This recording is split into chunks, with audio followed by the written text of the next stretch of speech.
Youth, an unlicensed cosmetologist, is due back in court on involuntary manslaughter charges, accused of performing an illegal procedure in a Peninsula hotel room.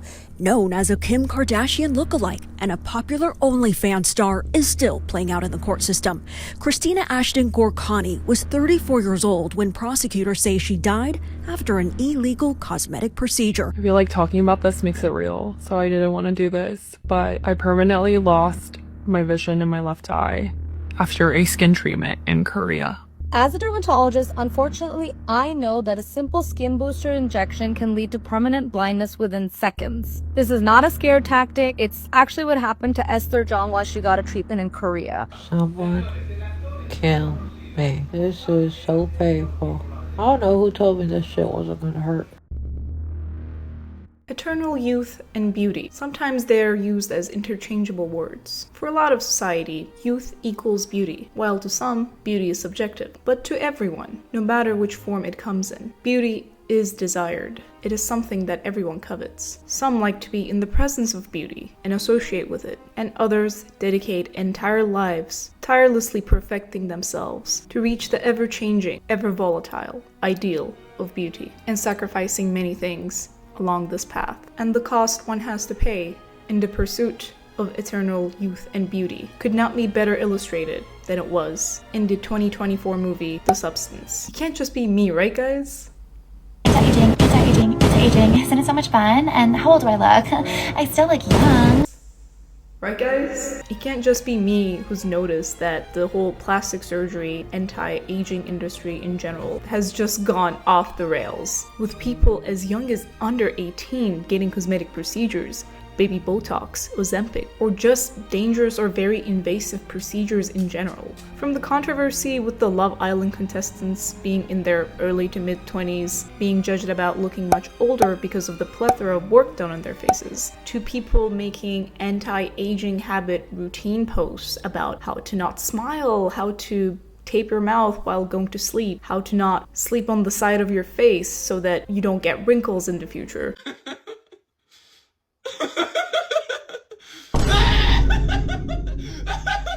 To that one tech billionaire, Brian Johnson, who injects himself with his son's blood plasma so he can medically reverse his aging process. We can't really seem to escape news about anti-aging or cosmetic procedures. Now that a lot of plastic surgery is cheaper and more accessible to the average citizen, they are abound, as well as the horror stories that follow some of them. And there comes the 2024 movie The Substance, starring Demi Moore and Margaret Qualley. That might just look like a freaky body horror that is meant to be no more than a feat of makeup, cinematography, and visual effects. But in my personal opinion, the reason why this movie is so scary and uncomfortable to watch is not only because of the over-the-top gory violence and body horror, but the very realistic ways of thinking that the main character, Elizabeth, portrays. While the movie is meant to be satirical and meant to be understood as a metaphor, the main character's thought process, her emotions, her reactions are so real. It mirrors the thinking, the emotions, and the reactions of so many people that it leaves you heartbroken at best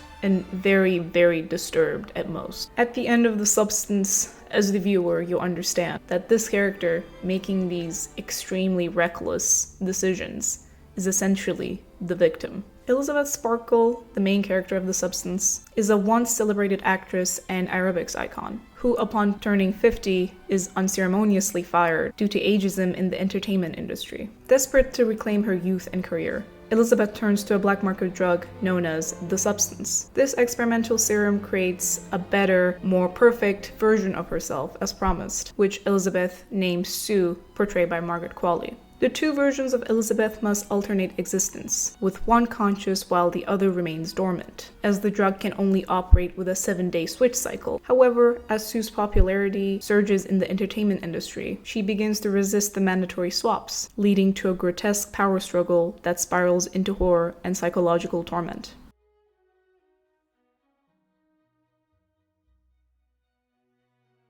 So with that being said, let's delve into The Substance.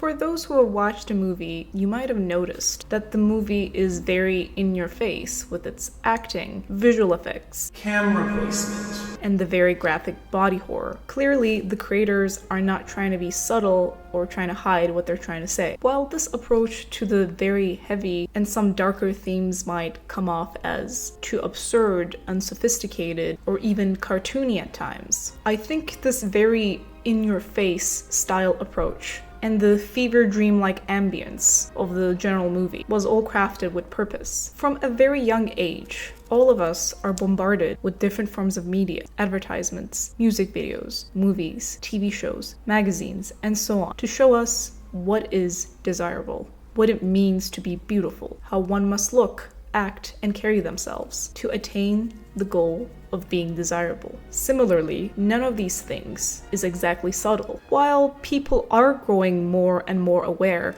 that having one standard of beauty is narrow-minded, for big mega corporations, having diversity and inclusivity, especially in beauty circles, is not really a moral or cultural decision, but a financial one. But never mind this tangent about diversity and inclusion. Even with all these efforts, we are still aware, painfully aware, that most of society has a very narrow definition of beauty, which is usually intertwined with a certain race, a certain weight, a certain body type, and most importantly, a certain age. The entertainment, fashion, and beauty industries only add on to pushing this very narrow idea of beauty. So what do we have as a result of the equation, where people are bombarded with media or other forms of messaging from their friends, from their classmates, from their families, and from celebrities, that there's only one definition of beauty, and that we're essentially worthless, undesirable human beings if we do not fit that standard? What becomes of people that are continuously led to believe that all the worth they can offer to the world is through outer beauty, and they can only love themselves and be loved by other people if they look a certain way? The result is unfortunately a society where people instinctually don't love themselves, leading to people who always find faults with the way they look, who always believe that they're not enough and they will never be enough. People who will get any procedure or any service or any product to get closer to that ideal of beauty, much like Elizabeth, who was literally willing to inject herself with an unknown, untested, experimental black market substance in her search to feel loved and accepted again. Real human connection and unconditional love is foreign to this type of society that only believes in transactional relationships, thinking only good looks and a good outward appearance will grant you love and acceptance. If there is one other word to describe the substance other than haunting, it would be heartbreaking. It is so devastating to see the main character, Elizabeth's point of view. You walk in her shoes as she gets fired from her job for no other reason but because of the fact that she's old. Something that everyone will essentially be if they have the privilege to live that long. And hey, I'm not going to say anything like, oh, she looks so good for her age. I hate that form of phrasing. You look so good for blank. Such a backhanded way of giving someone a compliment. I'm going to be real. Demi Moore in this movie, especially in the beginning, she looks great. She does not look good for her age, guys. She looks good. Great, in fact, period. Elizabeth goes through just trying something risky. I mean, injecting yourself with an unknown, untested black market drug. I guess it's an understatement to call it risky, but Elizabeth goes from being impulsive when she feels like she's hit rock bottom to entirely implode internally. Her mental and physical health deteriorating beyond its limits, making her unreasonably impulsive, making her sacrifice her body, her health, and her dignity to chase the idea of beauty and perfection. And even when there are quite literal physical consequences, she still cannot stop this cycle. She'd rather do anything and sacrifice anything rather than being back in her original body again. The interesting twist about the substance is that when you get the substance, you don't permanently transform into the better, more perfect version of yourself. You basically give birth in like a really gory and disgusting way to a younger version of yourself. Kind of like you're giving birth, but the person you're giving birth to is somewhere in their mid-20s and they're coming out of your spine. So there are two bodies. One, the younger ideal version, and the other, the older original version. Elizabeth needs to switch bodies every 7 days between the young one and the older one. And there's also a process called stabilization she only has to do when she's in the younger body, which is basically taking this spine fluid from the original body and injecting it to the new younger body every day so that the younger body is functional every day and it doesn't break down. It's not scientific. I know it's not supposed to be scientific. This is supposed to be a metaphor. Although there are two bodies, Elizabeth's consciousness is still the same. She's basically just body hopping every 7 days. Potentially, she could have enjoyed her perfect body for the rest of her life, as long as she switched every 7 days. But she does not do that. Or more correctly, she can't do that. Having a perfect young body only in alternating 7 days is not enough for Elizabeth. Because as soon as she gets to spend a week in her new perfect body, she can't stand being in her old one again. As soon as she starts taking the drug, her original body almost never leaves her house, other than to go out and get new doses of the substance. While in her original body, Elizabeth spends most of her time indoors, in her house in complete isolation, mindlessly watching TV or binge eating. The scene where she decides to go on a date with one of her old high school classmates was one of the most heart-wrenching moments in the movie. She initially feels pretty good about the date, knowing that even in her original body, Fred finds her attractive. The moment she's about to leave her apartment for the date, she sees her younger, more perfect self plastered on a billboard across her house. She quickly comes back into the bathroom, quickly covering her décolleté with a scarf because she thinks that the chest area just does not match up. Then she starts putting on more makeup to cover more wrinkles. She wipes off her lipstick, thinking it looks too flashy, and then puts it back on, wasting hours and hours in front of the mirror as the clock ticks by. The moment she's satisfied and when she's about to leave, she sees her younger, more perfect self in the billboard again, and something inside her flips. She goes back aggressively, taking her scarf off, and starts wiping away her lipstick. Her movements become more and more aggressive and frantic as she's wiping the lipstick, instead smearing it all over her face. She wipes her face with the tissue so hard that you get the impression that she wants to wipe her entire skin away, her entire face away. At the end, she ends up not going to the date because she truly believes in her mind that she's not desirable, that she does not deserve to be taken out on a date in this body. That is the extent of how much she hates herself. We've all been there, wasting hours in front of a mirror to get as close as possible to the ideal beauty, to be the most perfect version of ourselves. The over-the-top gore and the final boss creature, while also pretty impactful, are not the true horrors of this movie. It is this scene where we understand how much Elizabeth hates herself just because of the way she looks. Elizabeth's anger, frustration, and self-hate are things we all feel and experience when we think about getting old. When we have a certain feature that doesn't fit the beauty standard. This scene shows the bone-chilling mindset that Elizabeth has that mirrors so many others. That until that day comes, where she looks exactly like the beauty standards, until that day she can call herself perfect, she isn't worthy of love.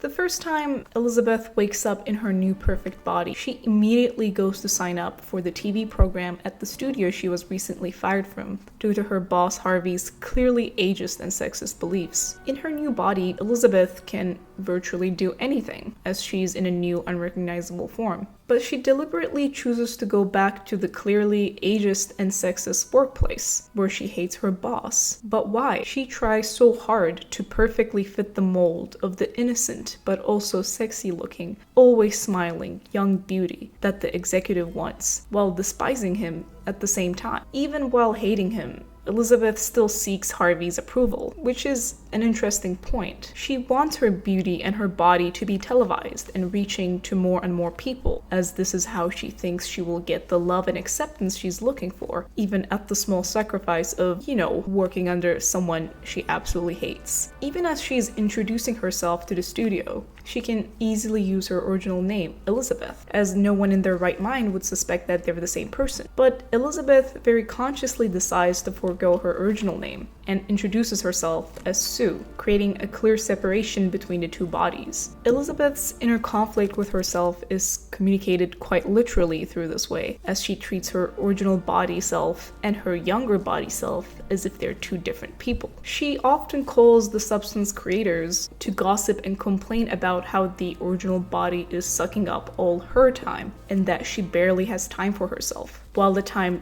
given to each body is the exact same, 7 days. This is a disturbing moment in the movie, as the audience wonders, wait, aren't they the exact same person? Because Elizabeth is talking about herself as if she's talking about another person. Elizabeth purposefully wants to drive the gap between her old, unworthy self and her young, perfect self more and more, to almost convince herself that she is not that person and that her old body is no more than baggage that she has to carry and that she can't seem to get rid of. She dreads the days she has to spend in her original body. While as Sue, she's very social, going out with friends and having lovers. As Elizabeth, she almost never leaves her house. I think this is a great metaphor to describe someone who's done extensive plastic surgeries or has had extensive cosmetic procedures that now they look like an entirely different person. Unlike the substance, this real person does not have to switch back to their old self, but they still have to carry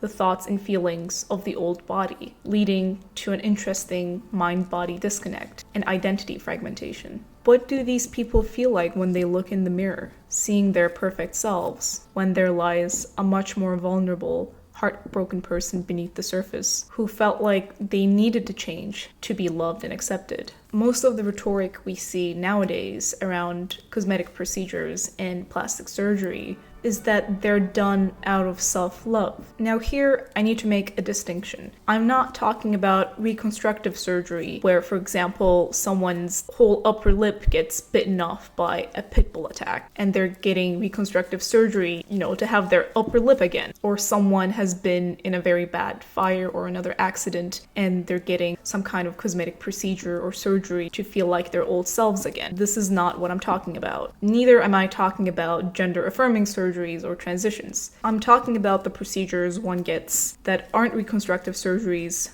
or gender-affirming or transition surgeries. I've personally seen a lot of these posts of young girls saying they got a nose job, a rhinoplasty, that this was an act of self-love, that they did it for their younger selves, that they've healed their inner child. Now, I'd like to preface my thoughts by saying that I'm not judging anyone for getting any sort of plastic surgery or cosmetic procedure. How can I? While I haven't done any plastic surgery or any sort of facial injections, I too have gone through a cosmetic procedure known as laser hair removal. Yes, that very delightful procedure where they shock the roots of your hair follicles that causes a feeling equivalent of someone jabbing a needle straight into your bones over and over and over and over and over again until the hair finally falls off. And for someone like me with premium Mediterranean genes, needless to say, this wasn't a short procedure that was over and done with in a few sessions. But most importantly, I can't put my hand on my heart and look anyone in the eye and tell them that I did this for myself, that I did this to heal my inner child.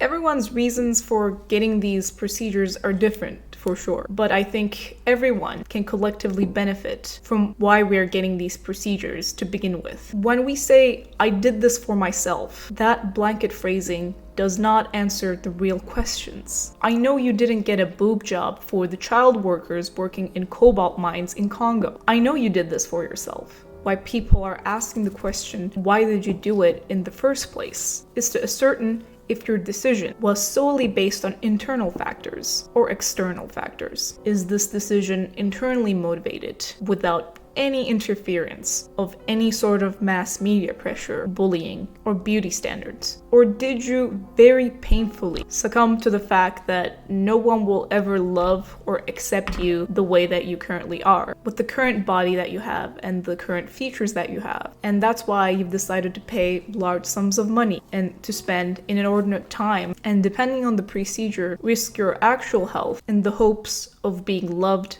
and accepted. What you're doing isn't a little thing. You've changed or eradicated completely a natural part of your body. What you got was not a simple short procedure. You've rearranged your bone structure. You cut off or sawed off pieces of your bone and skin and stitched them back together. You burned inch by inch every hair follicle in your body with laser. You've plunged needles into your skin. You've undergone such procedures that you'd look like you've been hit by a car for weeks, and you've done all of these things that weren't even medically necessary. The thought process behind you getting these procedures is certainly not a small thing. And the substance very clearly shows that the obsession with beauty and any treatment to get to an ideal, perfect state has nothing to do with self-love. It is the exact opposite, in fact. It is all about seeking validation and acceptance from the outside. It is the self-contempt that Elizabeth has for herself that pushes her to get the substance to begin with. The scene where she goes through the trash to get the phone number to order the substance, the scene where she's crying as she can't let go of her perfect body, just shows how desperate she is to get that validation and love, even at the cost of her health and dignity. So no, I don't believe that you're healing your inner child when you're going through an extremely invasive surgery or procedure only for cosmetic reasons to make yourself not look like yourself, but like the desired beauty standard of the time, and paying outrageous amounts of money to do it. Your inner child in this process isn't healed, they're murdered. I certainly can't speak on behalf of everyone who's gone through a cosmetic procedure or plastic surgery, but for me, it was certainly not healing for my inner child. When I chose to get this procedure of laser hair removal, I was essentially telling my inner child, you know those bullies who made fun of you all your life for that one specific trait that you have? The trait that your family members were rude to you about? They were right. They were absolutely right. No one can ever love or accept you in this way. Forget about a romantic partner. You look disgusting the way you are, the way that you naturally exist. So in order to be loved and accepted, you need to pay excessive amounts of money to get either products or procedures to change yourself according to what we find beautiful. I even remember when I went to my sessions at the laser hair removal salon, and the lady there who was doing my procedure would try to talk to me to get my mind off the pain because I would like flinch at times because it would burn, it would hurt. She would ask me, oh, do you have a boyfriend? And I was like, no. And then she would go to say, oh, but still, it's like really good that you're doing this. Your future boyfriend will love it.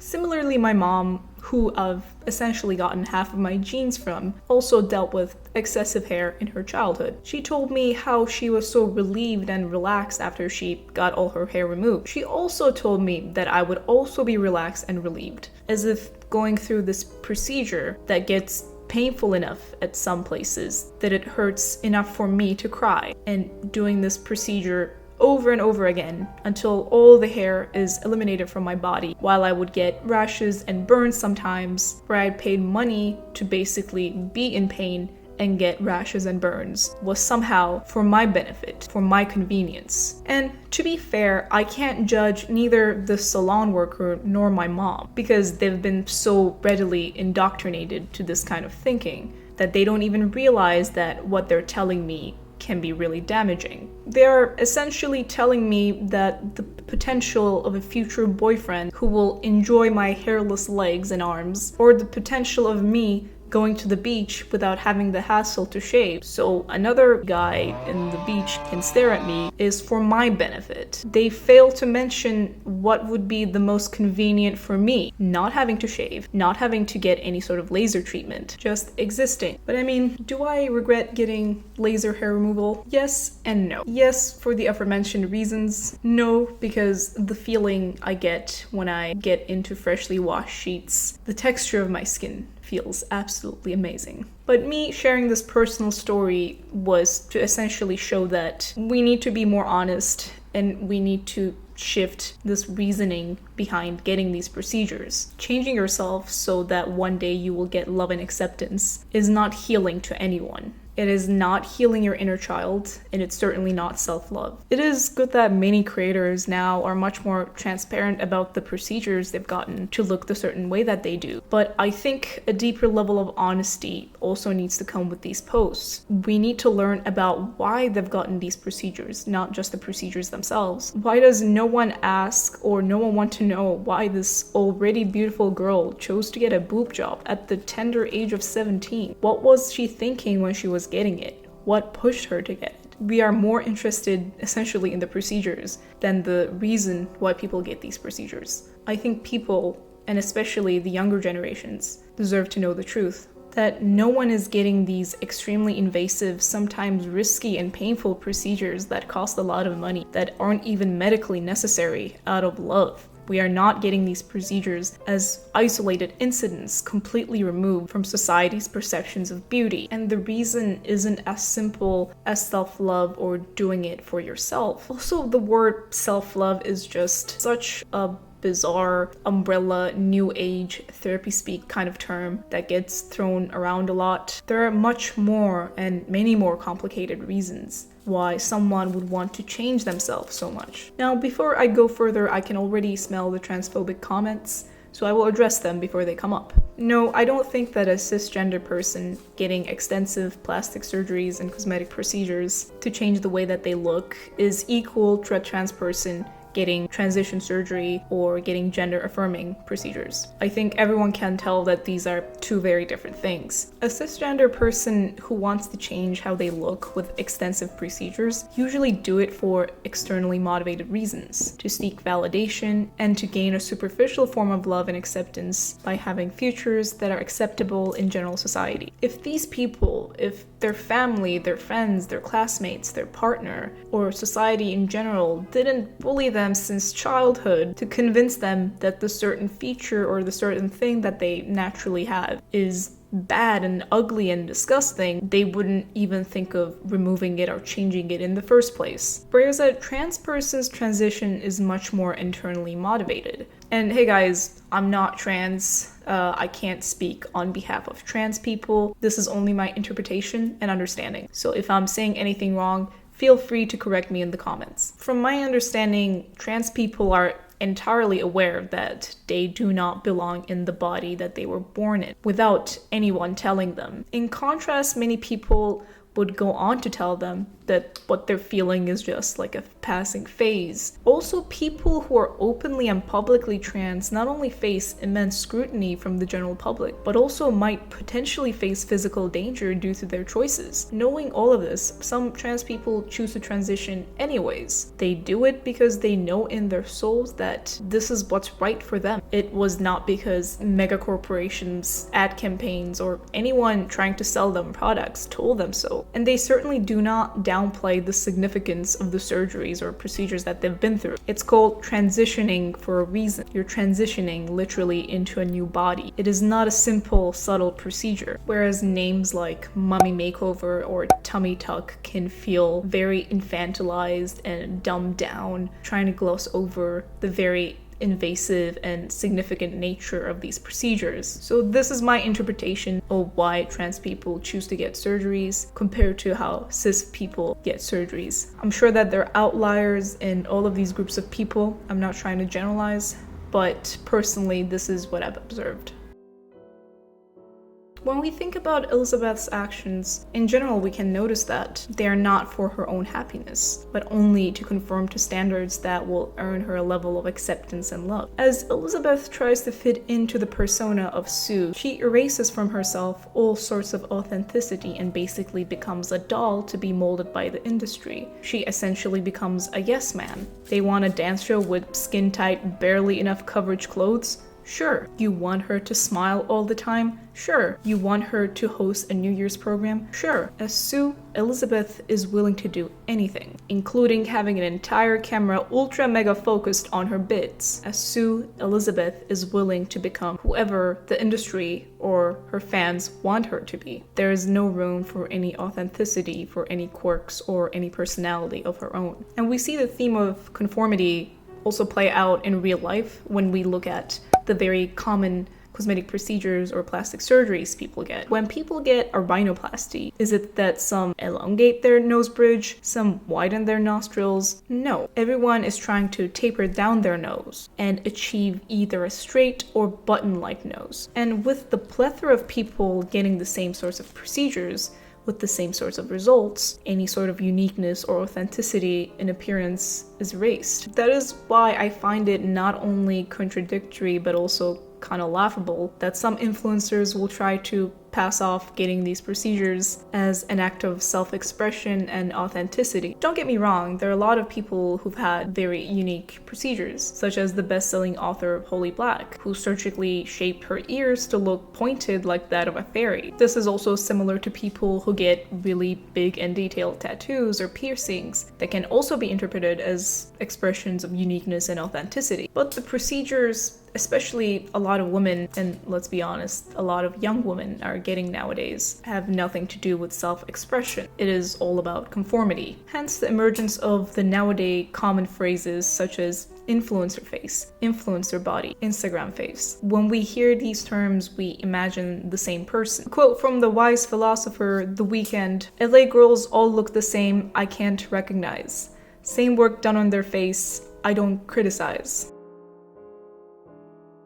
You might call it progress that people are starting to realize that plastic surgery and cosmetic procedures are actually not about self-love. But unfortunately, these same people will do a full 180 and mercilessly criticize people for getting these procedures, saying that it's unnatural. Why would anyone do that to themselves? Why do you feel the need to change? You were already beautiful. And the final, most heartbreaking one that misses all nuance: just love yourself. It isn't so simple to tell someone to love themselves. How can you learn to love something when it's been ingrained to you from your childhood, from the social messaging of everything around you, to find yourself unworthy, ugly, and disgusting? And this brings us to the discussion of my eyebrows. Yeah, since you watch this channel, you deserve to know the dark lore about my eyebrows. Okay, serious talk though. Now everything is cool and dandy because thick eyebrows are in. They're in. Everyone's trying to sell people eyebrow pencils. People are paying money to get their eyebrows laminated. So my thick, bushy eyebrows are now a highly sought out and coveted commodity. But it did not always used to be this way. If there are any fallen soldiers out there in my viewers, millennials, elder millennials, that remember the horror that was the thin eyebrow craze. Forget the substance, man. The thin eyebrow trend was the real horror. Like, look. They even wrote Rihanna into this. The thin eyebrow trend was particularly prominent in the late 90s to early 2000s. During this time, many people plucked their eyebrows to a very thin, almost pencil-thin shape, or shaved them entirely, only to draw them with liners. This trend was influenced by celebrities and pop culture figures like Pamela Anderson, Gwen Stefani, and J-Lo. So, as an impressionable young child growing up in the early 2000s, how do you think my thick, bushy eyebrows fared? Not well. But thankfully, my family members scared me about not plucking or shaving my eyebrows, saying that they would never ever grow back the same. And they were right. Eyebrows are not hair, guys, and you shouldn't mess with them. You know how I felt when I went to university and this very conventionally attractive friend of mine told me that I had beautiful eyebrows? It still brings tears to my eyes. But after thinking about it, I was like, what? This does not make any sense at all. For most of my adolescence, I was bullied for something that now everyone wants to get. After years of merciless bullying, when I found out that my bullies now pay actual adult money to go to a salon to get a procedure done known as brow lamination, which is basically a procedure to make your eyebrows look enhanced and thicker. The voices in my head say stuffs to me, says pre-evil John. Tells me what's the voices saying, says the therapist. They tells me about the... But you know, while I still have emotional damage, my eyebrows are still good. What about our other wounded soldiers? The ones who plucked and shaved their eyebrows in the height of the thin eyebrow craze. My heart goes to you and all the eyebrows you've shed. Imagine you're that person who has naturally thick, bushy eyebrows, and in order to fit to the beauty standard at the time, you either plucked or shaved your eyebrows, only to find out 5 years later, now thick and bushy eyebrows are in. That's just heartbreaking. It just goes to show the hypocrisy of these so-called beauty trends that make the natural features exhibited by a certain demographic appear inherently ugly so they can sell you more stuff, and then they switch back and alternate in between these trends every 5 to 10 years. So people are never satisfied with the way they look. God, I love capitalism. So here you might agree with me and say that yes, we shouldn't chase beauty standards that are already going to change every 5 to 10 years. You know, in medieval England,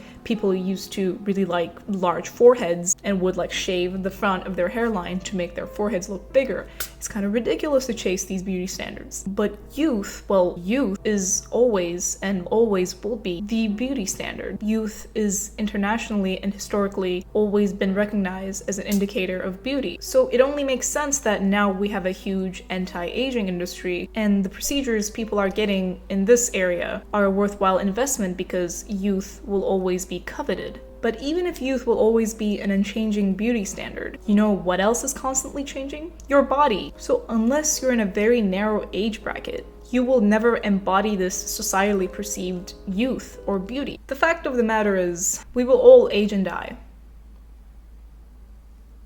So the beauty standard that the entire world covets isn't even attainable after a certain age. And don't get me wrong, you can still look beautiful at any age, in my opinion, but realistically, you won't look like you're in your 20s at any age. Let that sink in. When you're 60 years old, you might have less wrinkles than some other people, but you still won't look like you did when you were 20 years old. That is why it feels so dystopian when people in their 20s are getting all these procedures. I didn't think that a 20-year-old could get so many procedures to look like a 20-year-old. I know some of these procedures are done as preventative measures, but are they? Are they actually preventative? Are they injecting themselves with a vampire serum that prevents and stops all aging? Do you really think that injecting something in your face will stop the devastating power of Mother Nature and time? No matter how many procedures you get or how many times you inject yourself, you are getting older. So let me ask you guys a question. How do you think a person who spent an inordinate amount of time in the tireless effort of chasing beauty will feel when they see their first wrinkle, when their hair starts graying, when they realize they don't look like they did in their 20s? I would say they would feel pretty similar to what Elizabeth feels throughout the entire movie of The Substance. They will feel unworthy to exist in their current state and will always feel like they have to chase a better, more perfect version of themselves. And the more heartbreaking detail in The Substance is that Elizabeth, portrayed by Demi Moore, is objectively beautiful. She looks fitter than I am in my young, tender age of 25, and she has long, shiny black, beautiful hair. She just does not look like a 20-year-old, and that is fine, you would think. But in Elizabeth's mind, as well as so many others, this is absolutely not fine. Elizabeth is someone who used to be the center of attention, a Hollywood star. So most of her prime years, she got endless attention and validation for her beauty and talent from complete strangers. This was not genuine love and acceptance, but a parasocial relationship she gained by wowing the masses. Now that she's not getting that same validation, she feels empty, because all her purpose in her life was getting external validation. There isn't really anything internally that is fulfilling her. She's punished or condemned to seek external validation to fulfill her inner desires all her life. According to Elizabeth, she's a worthless, expired, old, childless hag. She knows this is how the entertainment industry and how society at large views her. I think this sort of thinking especially hits hard for people who are always in the public eye. Actors, actresses, and models, and influencers whose looks are always under scrutiny. But even the scrutiny these public figures get is very contradictory. People judge Erin Moriarty from The Boys for getting some work done on her face, as it looks so obvious, but people absolutely love and want to learn what procedure Anne Hathaway got because it is so subtle you can barely tell that she has work done. This is hypocrisy of the highest order, because both actresses got these procedures with the same goals in mind: to look good for longer so they can work longer. There is this very strange value society places on effortless beauty, which is, again, hypocrisy of the highest order. You are supposed to have a youthful face, a straight nose, full lips, but God forbid you actually had some work done on your face to achieve that look. You are not supposed to look tired or have dark circles around your eyes, but God forbid you use some concealer or foundation, as you will be labeled unnatural or trying too hard. The whole beauty industry wants you to try hard and fail. That is how their business model works. The expectations that the beauty and the anti-aging industry places upon people are not only unnatural, but also contradictory, creating an endless stream of income from consumers of any age by basically promising them a finish line that keeps moving, making desperate consumers not walk but run to a goal they will never reach. If you look like you tried, if you look like you show effort to look beautiful, then you're vain, self-centered. But if you try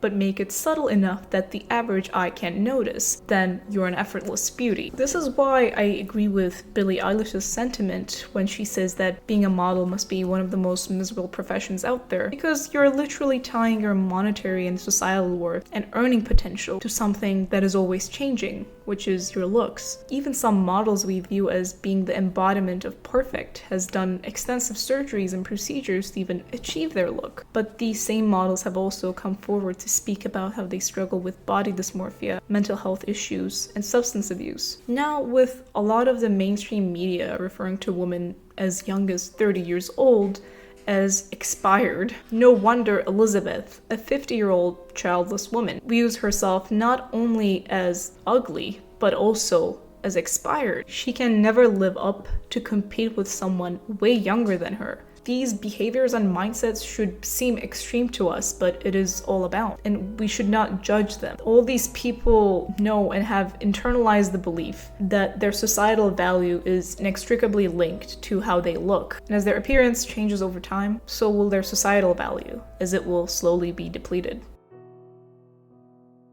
It is clear that the Substance's story has the elements of a Greek tragedy. Like in the story of Icarus and the sun, Elizabeth flies a little too close to the sun in the hopes of getting the beauty and validation she thinks is missing in her life.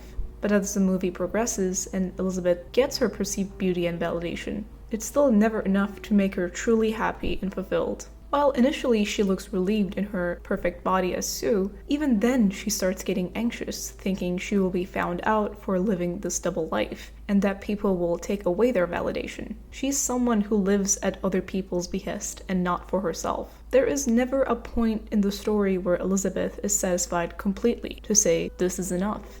It is not enough that she gets to be Sue every other week, that she gets her old job back, that she has her own show on TV like she wanted, that she surges in popularity to become more popular than ever before. She has to be Sue constantly, televised to bigger and bigger audiences, praised and validated by more and even more people, raising the bar for herself higher and higher. So she eventually ends up messing around and not switching with her original body on the 7-day mark. She quickly discovers that this action has physical consequences on her original body, the more she abuses it. And this again does not happen immediately. She notices first when she hasn't switched bodies at the time she should that one of her fingers looks rotten. Immediately she gets worried, calling the producers of the drug and reporting that there has been a misuse. And the producers simply say that there will be irreversible consequences like this if she does not switch on time. Seeing the state of her finger, Elizabeth might have chosen to end everything at that moment. But she doesn't. Why would she? Getting validation for her is much more important to her than her physical and mental health. So instead, she further abuses the time she has as Sue, leading to her original body completely breaking down and growing much, much older. When she finally has no choice but the switch, she realizes the horrible, irreversible consequences and decides to once and for all end the program, but at the end, she still can't do it. Even seeing the state her body is in, what she has put herself through, she can't bear to let go of the younger, more perfect version of herself. Even at this point, it's not enough for her. She is willing to suffer further and further if it means she will get to be in her younger, perfect body again. What a great way to show the real-life issue of greed, motivated by the constant messaging that you aren't enough. This isn't greed motivated by a senseless desire for power, control, or money, but it is a desperate attempt of someone trying to retain control of their identity and self-worth. Elizabeth is willing to do all of this to herself because that is what she knows. That is what she's learned through her life, because that is what she was programmed to seek. We are all told over and over again that we are not enough in the way we are. The industries profiting off the feelings of imperfection and unworthiness will never want you to feel like you're enough. They are looking for problems within you, so they come with solutions and quick fixes that you will readily hand your money for. The worst possible thing for the business model of a capitalist society is when people at large feel happy and satisfied with themselves, when they don't have a desperate need. Because if it was indeed like this, no one would have a need for these procedures. How this constant chase of beauty erodes your mental and physical health isn't sugarcoated in the substance. The bodily and physical reactions Elizabeth goes through with the substance, while fictional, shows the true nature of getting these procedures. It's hard on the body, leaving her scarred, bleeding, nauseous, and crawling on the floor in pain. Instead of true love and acceptance, Elizabeth is programmed to chase external validation at any cost and look effortless doing it. As Sue, she has the means to do just that. Sue's persona, compared to Elizabeth's actual personality, is someone who's always smiling, someone who always looks good, acts sexy, and looks effortless doing it. But she's still not herself. Sue's entire persona is a performance. Even within the body she occupies, she still has to perform, smile, or act in a way that is expected of her to earn validation and keep earning more validation. Even while at the final scenes of the movie, her new body starts breaking down, starting with her teeth. Even then, she puts her own health and anguish aside to smile and perform in front of Harvey, later to go home and inject herself with the drug once more in a last desperate attempt to get a better, more perfect version of herself. But this time, the consequences are much more horrid. The creature that comes out of Elizabeth's young, perfect body is the physical embodiment of vanity and desperation. It is the amalgamation of the horrid, twisted thoughts of someone told all their life they should be everything all at once.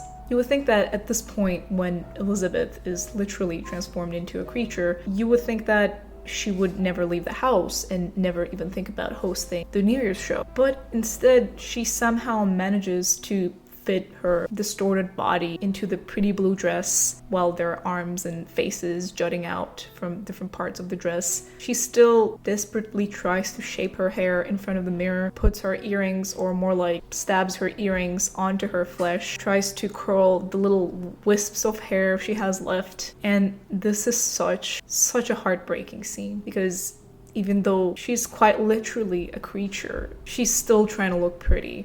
But the moment she understands she can't possibly go there looking like the way she does, she just cuts out a mask for herself from one of her old pictures and puts it on her face and puts like a little red lipstick on it. And, as the viewer, you think, she's not fooling anyone. She's literally a creature. She has arms and legs and faces poking from her back. Like, she can barely even speak. No one's gonna buy that. But to some point, they do. When she's going to announce the New Year's show, when she's in the elevator, people are like, "Oh, where have you been?" When she has a literal paper mask on her face, and there are like arms and flesh jutting out from like each part of the kind of like torn dress. As long as she's wearing a mask, people don't judge her. And the moment when she's trying to announce, and the moment the mask comes off, and it is this like cartoony scene, monster! But like, couldn't they tell before she even got on the stage that she was the way she was? In my interpretation, she still feels the need to perform,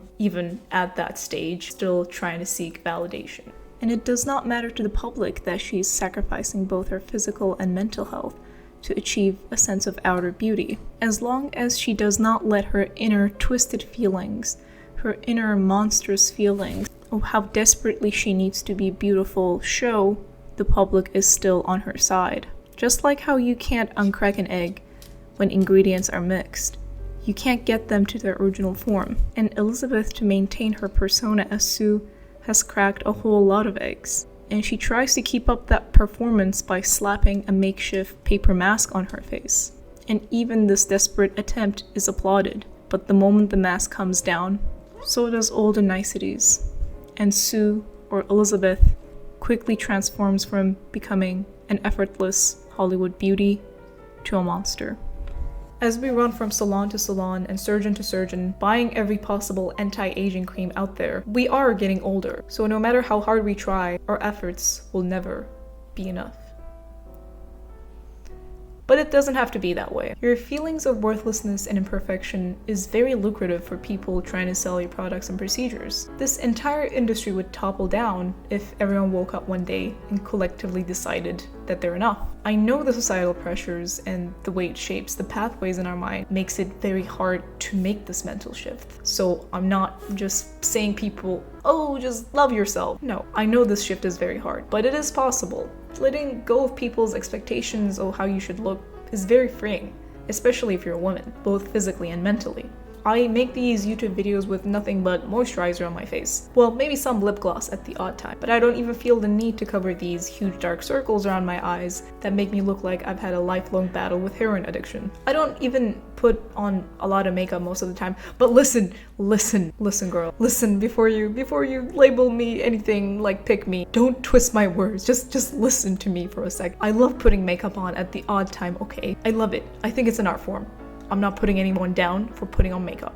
I just don't see it as a need. Because I do believe there is something deeply unsettling if you're unable to go out with a full face of makeup every day because you think that you will be judged. That is not on you, that is the fault of society at large. But I'm not saying this because I'm completely immune to this messaging.